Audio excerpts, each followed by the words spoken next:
It takes more than changing stuff and seeing what happens to be a great engineer. This is Soft Skills Engineering, episode 180. I'm your host, Dave Smith. I'm your host, Jamison Dance. Soft Skills Engineering is a weekly advice show for software developers where you write in with questions and we give answers. You know, at the very beginning, the tagline was, it takes more than great code to be a great engineer. Mm-hmm. And for years, it's just been like demeaning, stupid stuff that we actually do at our job. Yeah. When did that happen? We're like the frogs that slowly boiled ourselves. We're boiling now. Yeah. But yeah, I do change stuff and see what happens a lot. Yeah. It's a lot slower to change stuff in management and see what happens.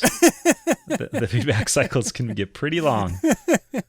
I want to give a shout out to our wonderful patrons. Thank you so much to the folks who are supporting us at the level where we shout them out every week. Thank you to Matthew Voidovich, the Agile Ventures Charity, Bartek Tetkowski, Ted Nugent, Crash Bandicoot, Zach Grannon, Maple Syrup, Luis Santos, Piska Jopka, I don't know if that's real or not, Nick Kantar, Vinlock, Taras, Haruk, Sean, Sunny Ty, Brittany Ellick, Sonic the Hedgehog, Ivo Robotnik, Florian Tatzel, Murray Rusau, Chris Hogan, Dmitry Jansen, Stanley Tactical Radio, and thank you to new donor Sergey Smirnov. If you want to join this wonderful crew, then you can click on support us on Patreon from our website, softskills.audio.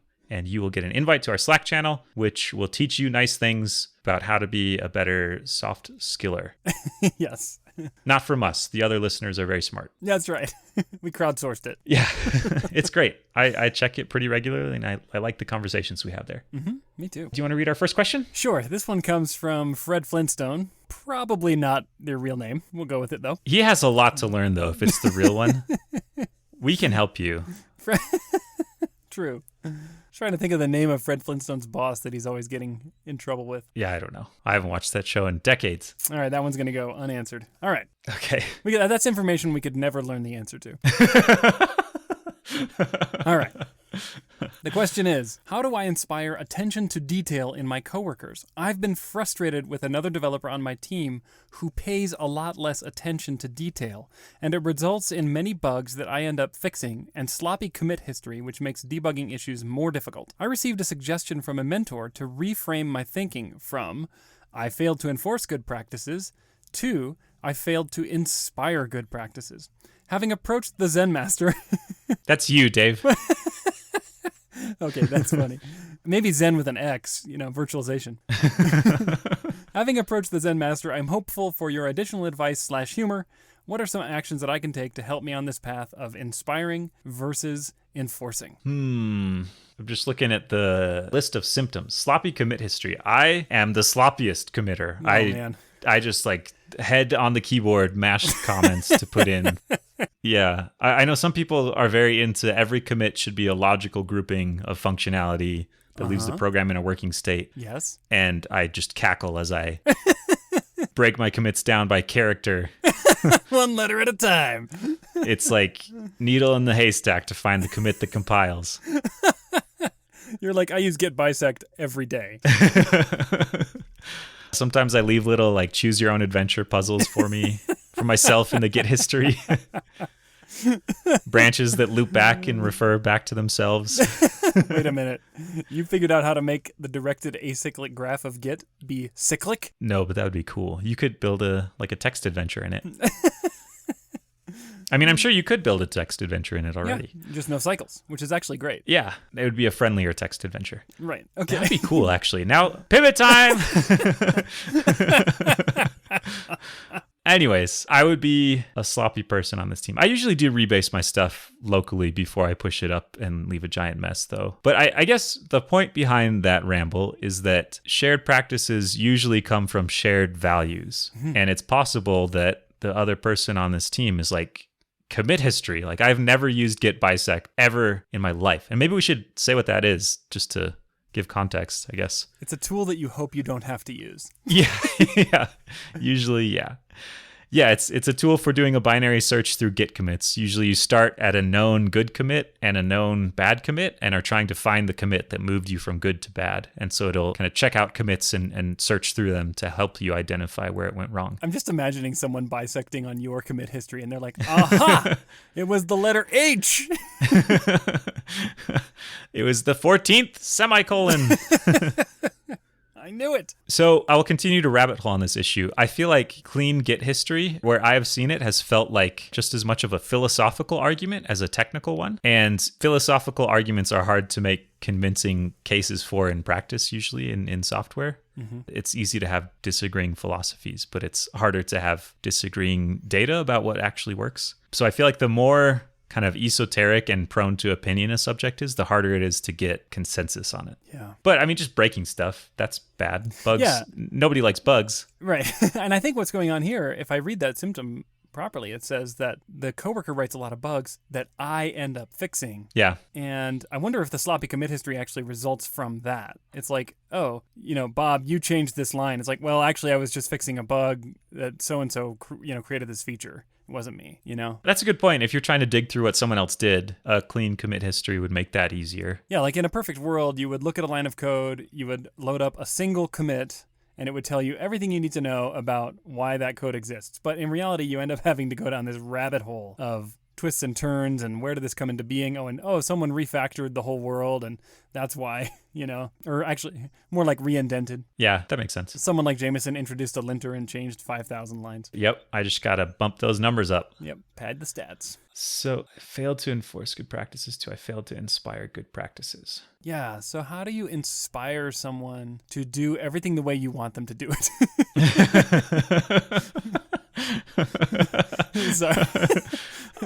Sorry. I will try that with my 3-year-old child. Yes.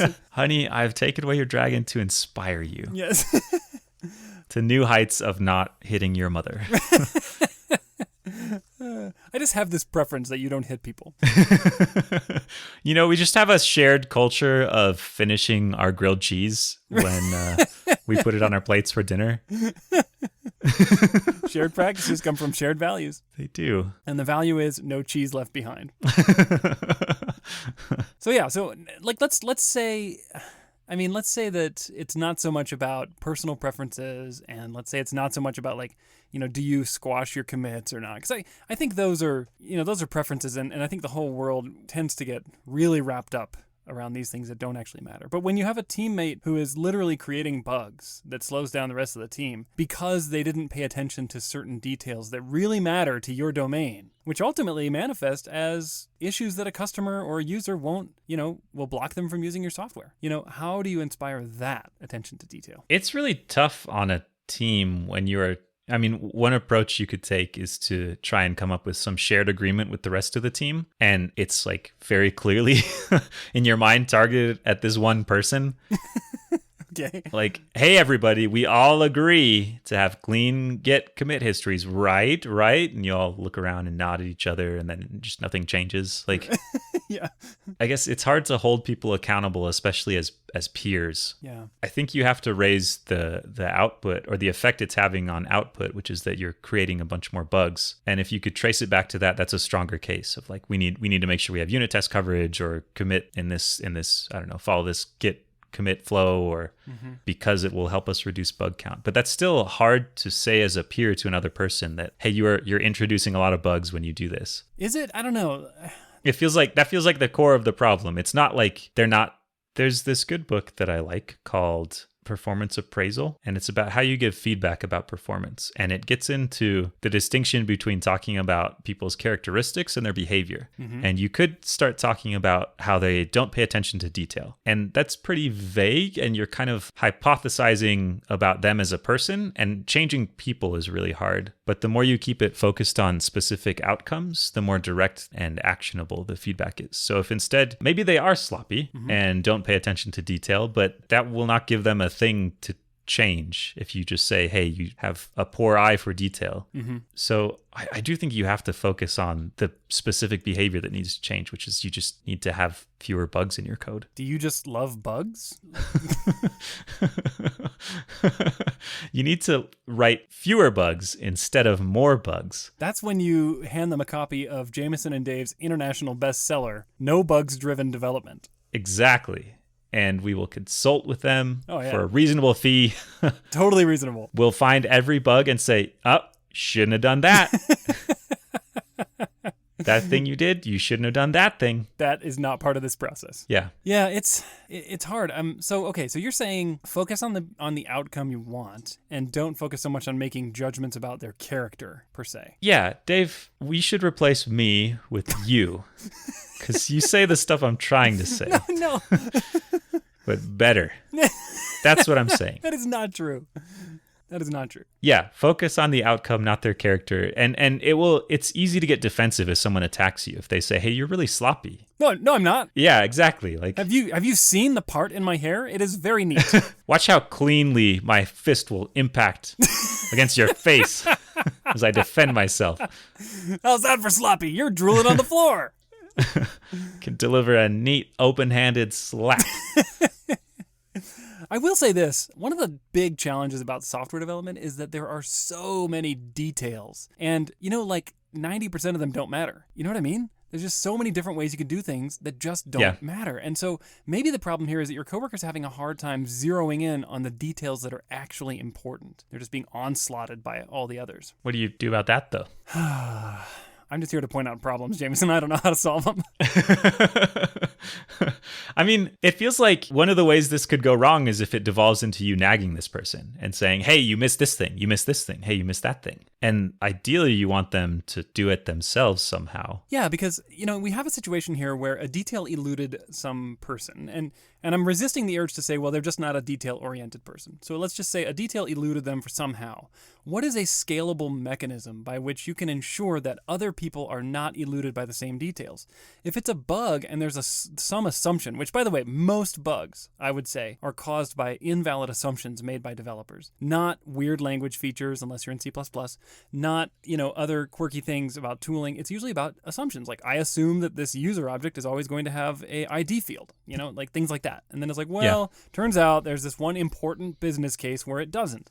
And your code has to handle it. And any code that interacts with the user object has to handle it. How can you build scalable mechanisms so that we detect those kinds of misses earlier on? And I think that is a totally different focus from, I need to fix this person and make them more detail-oriented. I'm actually pretty sloppy. I make a lot of mistakes, and I tend to gravitate towards systems that help protect me from myself. So oftentimes that will include statically typed languages. The fancier the type system, the more I feel like I can surround myself in a cocoon of type checking. The more you surround yourself in sophisticated type systems, the more you feel like you can just be yourself. If I just wrap one more monad around me, then the world can't get inside. I don't have to show who I truly am. I wish I was just YOLOing all this in JavaScript. So those are mechanisms, right? I mean, type systems. Yeah, I mean, the problem is those are all mechanisms that carry some amount of overhead, and they're not pure productivity. They all have cases where there'll be false positives, or you'll spend a bunch of time wrestling with them to get them working, or there's higher upkeep just in general if you're moving fast in a chunk of the code base. They'll have trade-offs. Mm-hmm. And I would feel weird if the whole structure of this engineering team changed just because this one person couldn't run their code before they committed it or something like that, Well, they're sloppy, and then there's just totally irresponsible. Yeah. Maybe there's a spectrum, though. Maybe you need to have better standards around test coverage or something. But now I'm going to play the contrarian again and say, why did they not run their code? And I've worked on systems where it's actually really hard to execute your software in such a way that you can reach a point in the code where you're making a change. And so maybe that needs to be addressed. Every time you try to take it back to the people and judging the people, I'm going to bring it right back out to the infrastructure.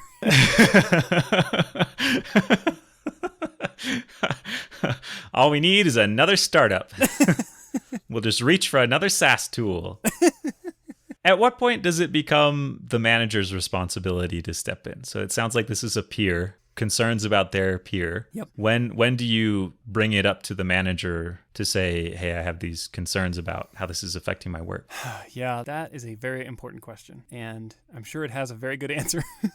I've heard two schools of thought. One is that you have to bring it up to the person first so that you're not tattling on them. Okay. And the other one is you don't have to do that, that you can just... so that you are tattling on them? Yeah, exactly. It's the tattle versus no tattle school of thought. Right. Famous debate in philosophy. Right. Okay. I mean, this is something your manager should be aware of if it's affecting productivity, right? Mm-hmm. But you also, I don't know, do you want to just get them in trouble? Yeah, I mean, in an ideal situation, which every time I say that, I just laugh because it's like, wait, there are none of those. But, I've been in situations where there was a developer who just for the life of him could not produce a piece of code without pretty significant bugs. And after just months of sending back the code or finding the bugs and fixing them later or whatever, finally I don't know why the manager wasn't aware, and maybe that's a deficiency on this team, but we went to the manager and said, look, this developer just needs to not be writing code in our code base anymore. We are spending so much of our time covering for these mistakes. And I remember one of the other engineers was so frustrated by it that he actually went to our manager and said, can you just pay him to not write code anymore? Oh boy. And I was like, whoa. Now, to be fair, this was a contract situation, so it was kind of like, this is why we have contracts, right? Is so that we have more flexibility in the people we can move in and out. But the manager really reacted strongly to that and moved quickly to change the situation. But I realized that the manager should have had their eyes on this situation more. Like, it's your manager's job to know if one team member is causing productivity friction for others. Yeah, it is their job. It feels like a cop-out, though, because it feels like you're just handing the baton to the manager and then... Washing your hands. Well, washing your hands, but also saying like, hey, maybe you need to get fired for this. Good luck. Yeah, and what I was actually thinking when I said in an ideal world, your manager would actually be prepared to coach people in this situation. Yeah, but we haven't, how do you coach them in this situation? We haven't given any answers. I guess it is easier as the manager to say, hey, you need to get better, where that's kind of hard to do as a peer. Yeah, it's like, what makes you so sure? Why do you think I should be better? Yeah. Who are you, lowly peer? All my peers are beneath me. That's right. So, did we really just come around to talk to your manager? Is that the answer? No. Okay, so there's actually something that's been bumping around in my head that I've done in the past that I should probably mention, which is, how did I become a detail-oriented engineer? How did I figure out how to filter out the unimportant details and focus on those that really matter? And the answer is actually just a lot of years of messing it up and learning through trial and error which things matter and which things don't. And I think that one good way to inspire someone to pay attention to details is to let them bear the cost of the times when they fail to pay attention to important details. Which means don't fix their code for them. They have to fix it. And if they've already moved on to another task, then that task has to suffer as a result. Let there be no externalities where people are covering for this developer who's producing problems. Instead, let them bear the full weight, and then they'll pretty quickly figure out what things matter or what details they need to pay attention to. That would be so hard for me. Every time I see something broken, I have to just grab onto my chair to restrain myself from dropping everything I'm doing and trying to fix it right then. Yeah, me too. And it's probably burned you a few times, hasn't it? Yeah, often I'm wrong too. It's not broken. But now it is. Now that you got your fingers in it. Wait a minute, there's too many databases here. I should drop one. Yeah. There we go. I'm going home. Look at all this extra data sitting around that nobody needs.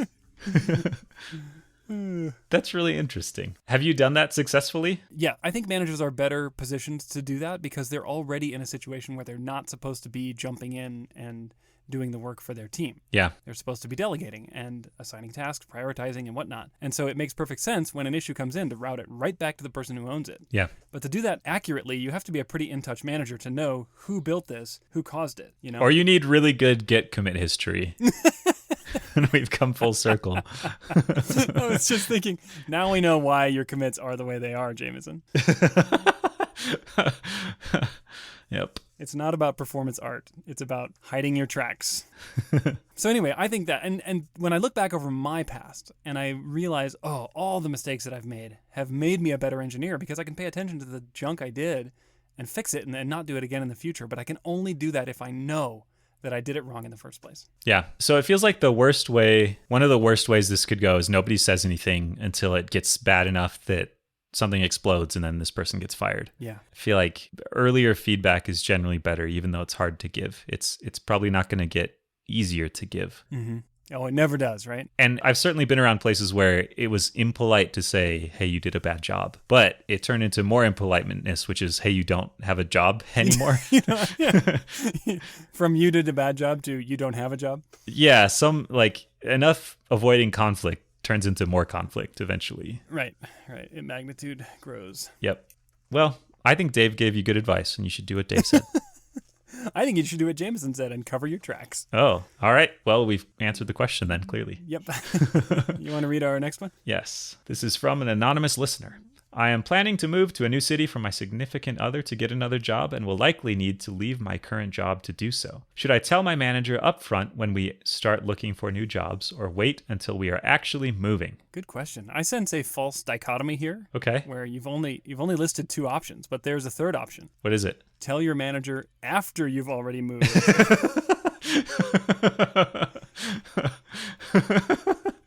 Is that the millennial resignation? Just stop showing up. You ghost your employer.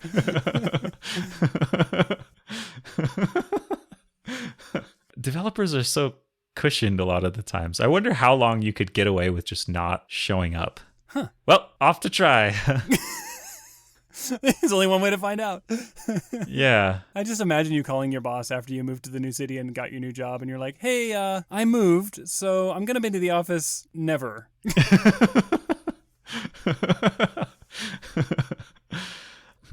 I have not done this. Neither have I. You mean moved and then told your boss later? Yeah, I haven't done that. You know, you work remotely, so you could just uproot and move wherever, whenever, and not even have to tell your boss. Yeah, that's true. It would be weird if I did tell him. Yeah, you'd be like, I don't care where you. I didn't actually know where you Stop! were. I don't want that. I don't want to know.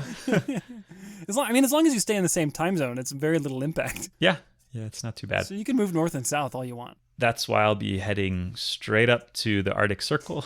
That's right. Should I tell my manager up front? So the downsides of telling your manager up front are if they know that you're going to leave soon, you're an easy scapegoat. If there are layoffs coming or if there are interesting projects, you might not get on those. Like I don't know. I'm trying to think of the bad things that happen if you just tell them up front, hey, we're going to be leaving in a few months. Well, yeah, you're certainly not going to get any high profile, high responsibility projects. Yeah. But I mean, if you're leaving in a few months, who cares? That's fine. That would be bad for everyone. Yeah, it would be. But the layoff thing is a little tricky. So, like, if layoffs happen, you're probably the first to go, but you're going anyway. And wouldn't it be nice to go with a severance package? Exactly. Yeah. Then you get to just not work for a while instead of work until you move. I'm trying to think of the ways in which you know for sure you're going to move, and this goes really, really wrong. And all of them seem like you'd have to work at a pretty toxic place for that to happen. Yeah. I don't know.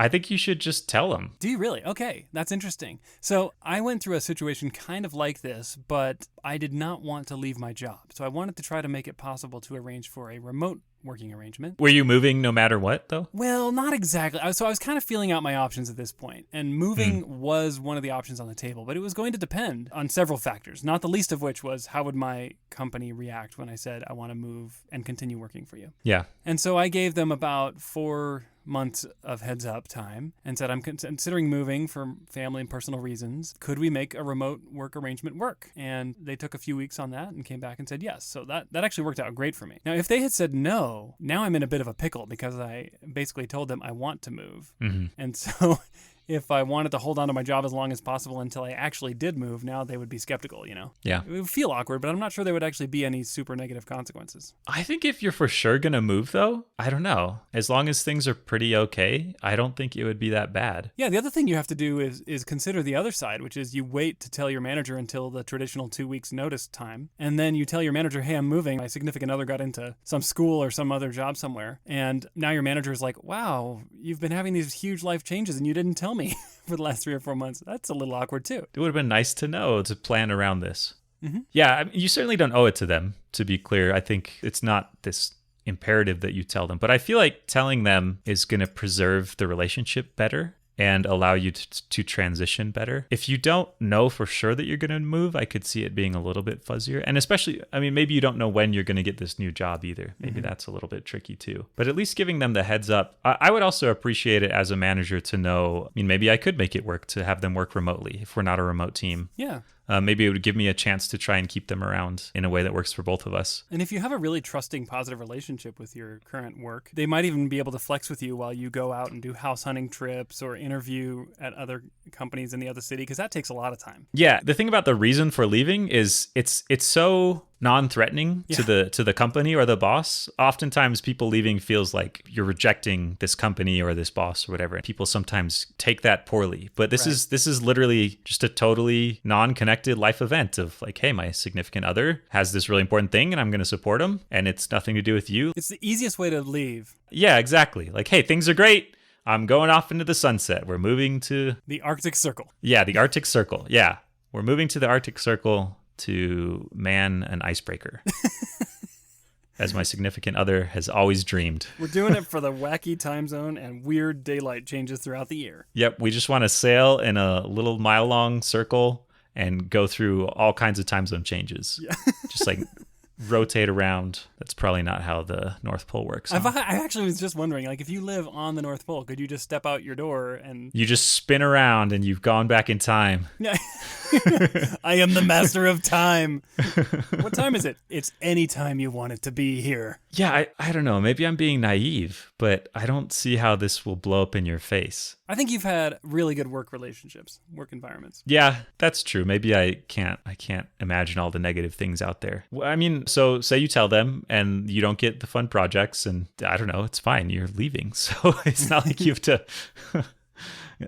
It's not like you have to burn the midnight oil to crank stuff out or anything. Like, okay, well, I just thought of one bad thing that could happen. Okay, tell me. Like, let's say you're 3 or 4 months out and you're really counting on that 3 or 4 months of income to make the transition work. Mm-hmm. And you do work for a crappy company. And yes, I have heard of this happening before, where you go in and say, hey, I'm planning to leave in a couple of months. And they say, you're fired. Just right there. No severance. You're out. Yeah, grab your things. Yeah, security will walk you to the front door. That has happened. I've heard of it happening. And I think that's probably the worst case scenario here, is that you lose that few months of income if you're counting on it. Yeah. So that's like the one reason I would hold it in my back pocket and might feel more inclined to delay. That feels like a thing you could know ahead of time, though. I feel like there would be signals that your company is actually like a bad guy from a Disney movie, you know?